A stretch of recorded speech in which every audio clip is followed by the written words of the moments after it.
విదేశీ పర్యటనను పూర్తి చేసుకొని స్వదేశానికి తిరిగి వచ్చినటువంటి నారా చంద్రబాబు గారిని ఆంధ్రప్రదేశ్లో ఉన్నటువంటి కొంతమంది అధికారులు కలిశారని, నారా చంద్రబాబు గారితో ఆ అధికారులు భేటీ అయినటువంటి వీడియో ఇప్పుడు సజ్జల రామకృష్ణారెడ్డికి చేరిందని, దాంతో సజ్జల రామకృష్ణారెడ్డి గారు ఆ అధికారుల మీద గుర్రుగా ఉన్నారు అనేటువంటి ప్రచారం సోషల్ మీడియా మాధ్యమాల్లో చక్కర్లు కొడుతున్న నేపథ్యంలో ఈ అంశం మీద చర్చించుకునేటువంటి ప్రయత్నం చేద్దాం. ప్రస్తుతం మనతో పాటు ఉన్నారు ప్రముఖ రాజకీయ విశ్లేషకులు కృష్ణకుమారి గారు. మేడంతో మాట్లాడదాం. మేడం నమస్తే. మేడం నమస్తే. విదేశీ పర్యటనను పూర్తి చేసుకొని స్వదేశానికి చంద్రబాబు గారు తిరిగి వచ్చిన నేపథ్యంలో ఎయిర్పోర్ట్లో ఆయనకి ఘన స్వాగతం పలికారు. కొంతమంది అధికారులు చంద్రబాబు గారితో భేటీ అయ్యారు అనేటువంటి వార్త ఇప్పుడు సోషల్ మీడియాలో చక్కర్లు కొడుతూ ఉంది. ఆ వీడియో సజ్జల రామకృష్ణారెడ్డికి చేరిందని, ఆ అధికారుల మీద సజ్జల రామకృష్ణారెడ్డి గుర్రుగా ఉన్నారు అంటూ ఒక వార్త సోషల్ మీడియాలో చక్కర్లు కొడుతుంది. దీని మీద మీ విశ్లేషణ ఏంటి మేడం? అంటే నిన్న మొన్నటి వరకు వైసీపీ సోషల్ మీడియాలో చంద్రబాబు నాయుడికి ఆరోగ్యం బాగలేదు, ఫలానా హాస్పిటల్స్లో ట్రీట్మెంట్ తీసుకుంటున్నాడు, అసలు ఆయనకు అల్జీమర్స్ వచ్చింది, అల్జీమర్స్కి ట్రీట్మెంట్ తీసుకుంటున్నాడు అని మార్ఫింగ్ వీడియోలు పెట్టి వాళ్ళు కొంచెం ఆనందాన్ని పొందారు. అయితే దానికి విరుద్ధంగా ఆయన చాలామంది రాజకీయ నాయకులు కావచ్చు, బాగా డబ్బులు ఉన్న వాళ్ళు కావచ్చు, విదేశాల్లో టెస్టులు చేయించుకోవటం చాలా పరిపాటి అయిపోయింది. ఇప్పుడు హీరో నాగార్జున ఉన్నాడు అనుకోండి, ఆయన ఇండియాలో టెస్టులు చేయించుకోడు, అమెరికాలోనే చేయించుకుంటాడు. అట్లా కొంతమంది గురించి వస్తూ ఉంటాయి వార్తలు. ఒకవేళ చేయించుకుంటే కూడా ఓన్లీ అపోలోలోనే చేయించుకుంటాడు అని చెప్పి ఆయన సహనటుడు చెప్పారు ఒకసారి. సరే, ఏది ఏమైనప్పటికీ ఆయన కాస్త విశ్రాంతి తీసుకుందామని వెళ్ళుండొచ్చు, కాస్త హెల్త్ టెస్టులు చేయించుకుందామని వెళ్ళుండొచ్చు. కానీ వీళ్ళు మట్టుకు ఇంకా చంద్రబాబు నాయుడు పని అయిపోయింది అనే ఒక మాటని ప్రచారం చేయాలి. ఆయన బాగోలేదు. ఇప్పుడు ఆయన అందరూ ఏమన్నారంటే, మీ నాయకుడు ఒకరోజు మీటింగు చేసి రెండో రోజు రెస్ట్ తీసుకుంటున్నాడు అని చేస్తున్నారు. కానీ ఆ వయసులో చంద్రబాబు నాయుడు రోజుకు 3 మీటింగులు అటెండ్ అవుతున్నాడు అని చెప్పి అన్నారని, అప్పుడు ఏం అనలేక ఇప్పుడు ఆయన ట్రీట్మెంట్ కోసం వెళ్ళాడు అని చెప్పి ఫేక్ పెట్టి అసలు అన్నిటిని మించి అల్జీమర్స్ కూడా వచ్చేసింది అన్నట్టు మాట్లాడాను. మరి నిజంగానే అల్జీమర్స్ సూచనలు ఏమైనా ఉంటే మరి రోజుకు 3 పబ్లిక్ మీటింగుల్లో ఎట్లా మాట్లాడతాడు? పైగా సంబంధం లేని మాటలైతే ఏం మాట్లాడలేదు. ఇప్పుడు ఆయన ఏమి ఆనియన్కిను పొటాటోకి తేడా తెలియకుండా అయితే మాట్లాడలేదు కదా చంద్రబాబు నాయుడు. మాట్లాడితే ట్రోలింగ్ చేసేస్తారు కదా. సరే, ఏది ఏమైనప్పటికీ ఆయన వెళ్ళారు, రిటర్న్ వచ్చారు. వచ్చినప్పుడు ఎయిర్పోర్ట్లో అపూర్వ స్వాగతం లభించింది. చాలామంది కార్యకర్తలు కోలాహలంగా వెళ్ళి సీఎం అని చెప్పి అరిశారు. ఇదంతా చూసిన తర్వాత ఇదంతా జరుగుతూ ఉన్న సందర్భంలోనే కొంతమంది అధికారులు, ఇప్పుడు ఏపీలో ఉన్న అధికారులు ఆయన్ని కలిసినట్లుగా సజ్జలకి సమాచారం అందింది. అది ఇప్పుడు వాళ్ళకి గొంతులో పచ్చి వెలక్కాయ పడింది. ఏంటి సంగతి అంటే, ఇప్పుడు మామూలుగా మనకు అనుకూలంగా ఉన్న వాళ్ళని మనం ఎంత అదములైనా అందలం ఎక్కిస్తాం. అదే వాళ్ళు మనకు అనుకూలులు కాదు, మనకి అస్మదీయులు తస్మదీయులు ఉంది కదా, అస్మదీయులకైతే అందలాలను ఎక్కిస్తాం.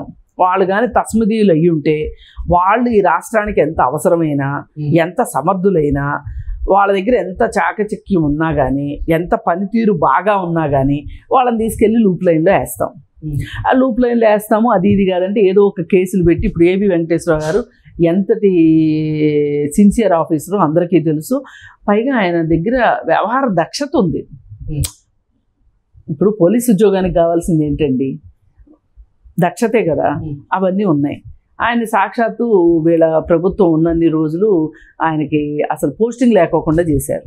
ఇప్పుడు ఆయనకి పోస్టింగ్ కూడా వచ్చింది. అంటే ఆయన కేసులు అన్నీ కూడా గెలిచారు. పోస్టింగ్ ఇవ్వాలి, పోస్టింగ్ ఇవ్వట్లా.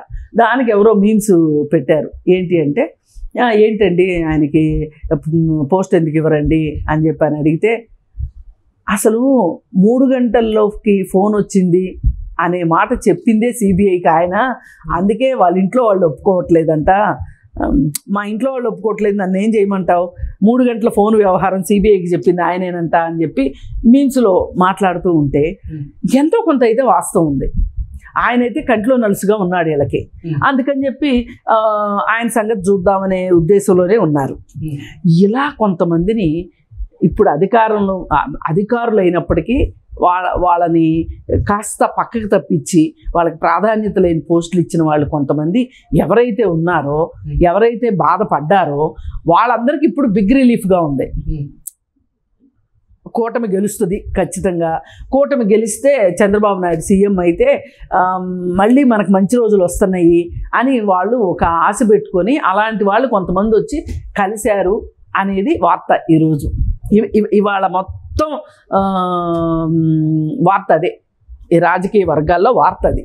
ఇది మరి సజ్జలకి తెలియకుండా ఉండదు, సజ్జలకి తెలిసిందన్న సంగతి జగన్కి తెలియకుండా ఉండదు. జగను ఫోన్ చేసి గట్టిగా లెఫ్ట్ అండ్ రైట్ ఇచ్చాడని కూడా అనేది వాస్తవం. ఇప్పుడు నడుస్తున్న చర్చ అది. మరి దీనికి నేను కొనసాగింపుగా ఒక మాట చెప్తాను.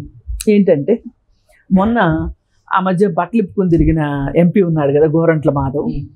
ఆయన రాష్ట్రంలో వర్షాలు పడబోతున్నాయి, ఈశాన్య ఋతుపవనాలు ముందే వస్తున్నాయి అని ఒక వార్త వచ్చింది. మధ్యలో కూడా కొంచెం తుఫాన్ల ప్రభావాల వల్ల వర్షాలు పడినాయి. దానికి ఆయన ఏం చెప్తున్నాడంటే, మా జగన్ గారు మళ్ళీ సీఎం అవుతారు అనటానికి వర్షాలు కూడా పడుతున్నాయి, అసలు ఈ వర్షాలు మా జగన్ గారి వల్లే పడుతున్నాయి అని చెప్పి స్టేట్మెంట్ ఇచ్చాడు. అంటే మీకు మీ పార్టీ వాళ్ళు మీ అధినాయకుడిని ఆ విధంగా పొగుడుకోవచ్చు, కానీ రెండో పార్టీ వాళ్ళకి ఆ హక్కు లేదు.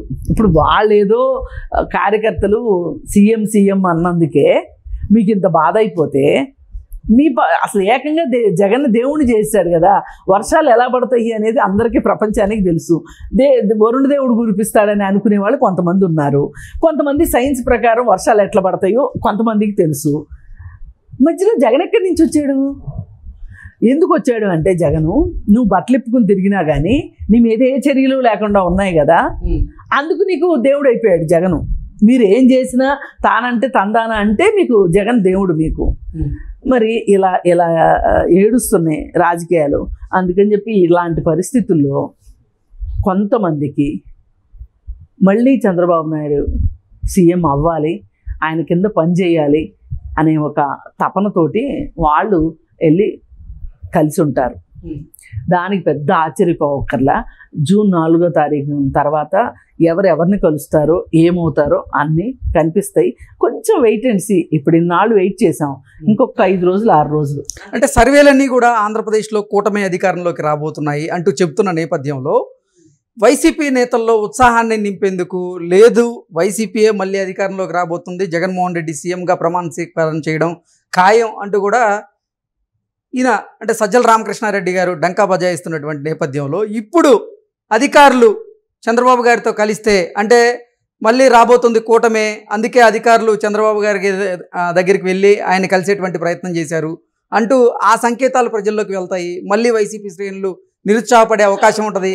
అదే ఇప్పుడు వాళ్ళకి ఏంటి అంటే, జూన్ 4వ తారీఖు సాయంత్రం వరకు వాళ్ళ కార్యకర్తలు కావచ్చు, అభిమానులు కావచ్చు, మధ్య తరహా నాయకులు కావచ్చు, వాళ్ళు శక్తి వంచన లేకుండా ఇదే జోరుగా ఇదే హుషారుగా ఉండాలి. వాళ్ళు ఆ రోజు ఏం చెప్తే అది చెయ్యాలి. ఇక్కడ ఇది పగలగొట్టండి అంటే పగలగొట్టాలి, ఇది తగలబెట్టండి అంటే తగలబెట్టాలి, నాటు బాంబు వేయండి అంటే వేయాలి. ఇప్పుడు మనం ఎలక్షన్ తర్వాత 2 రోజులు 3 రోజులు చూసాం కదా, ఇది నేషనల్ మీడియాలో చూపించి సిఎస్ దాకా ఎలక్షన్ కమిషను, ఈ స్టేట్ ఎలక్షన్ కమిషన్కి చివాట్లు పెట్టేదాకా వెళ్ళింది వ్యవహారము. అంటే మరి సాక్షాత్తు ఆయన్ని ఎక్కడ అరెస్ట్ చేస్తారో అని పిన్నెల్లిని అరెస్ట్ చేయనీకోకుండా వీళ్ళు ముందే యాంటిసిపేటరీ బెయిల్ వేసుకోవటము, ఇవన్నీ వేసుకుంటే ఆయనకు బెయిల్ ఇప్పించిన సందర్భం, బెయిల్ కూడా వచ్చింది కదా. అదే మళ్ళీ బీజేపీ ఎమ్మెల్యేకి బెయిల్ రాలా, బీజేపీ ఎమ్మెల్యేని అరెస్ట్ చేశారు.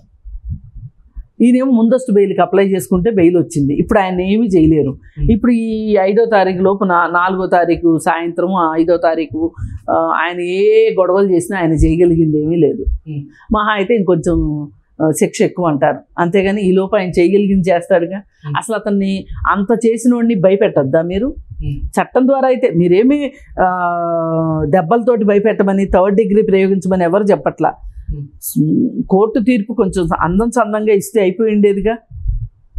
పైగా జడ్జి గారు వీళ్ళకే బంపర్ ఆఫర్ ఇచ్చింది, ఏమి నిబంధనలు పెట్టాలో మీరే చెప్పండి అని. అంటే ఆ నిబంధనలను ఫ్రేమ్ చేసే ఓపిక కూడా లేని జడ్జీలు అయిపోయారు మనకి. ఏది ఏమైనా ఆంధ్రప్రదేశ్లో ఇవాళ 4వ తారీఖు సాయంత్రం వరకు జవజీవాల్ని, మూర్ఖత్వాన్ని, కార్యకర్తల్లో జోష్ని నింపాలి అనే ఒక ఉద్దేశంలో వైసీపీ పార్టీ ఉంది. లేకపోతే ఆ రోజున వాళ్ళకి కౌంటింగ్ ఏజెంట్లు కూడా దొరకని పరిస్థితి వస్తుంది. అందుకోసమే కౌంటింగ్ ఏజెంట్లు కావాలి, అవసరమైతే గొడవలు చేయాలి, హడావుడి చెయ్యాలి. అందుకోసం 5వ తారీఖు దాకా వాళ్ళు 4వ తారీఖు 5వ తారీఖుల దాకా ఈ కార్యకర్తలను కాపాడుకోవాలి, వాళ్ళని అదే ఉద్దేశాల్లో ఉంచాలి, అదే నిషాలో ఉంచాలి వాళ్ళని. అందుకే ఇవన్నీ చేసేది. మనమే గెలుస్తున్నాము అని చెప్పటం కావచ్చు, ఏదైనా సరే. ఇప్పుడు అట్లాంటి దానికి ఇప్పుడు ఇది కౌంటర్గా పనిచేస్తుంది. చంద్రబాబు నాయుడు విమానాశ్రయంకి రాగానే అందరూ కార్యకర్తలు నీరాజనాలు పలకటం, దాన్ని తట్టుకోలేకపోతాం. Okay madam, thank you.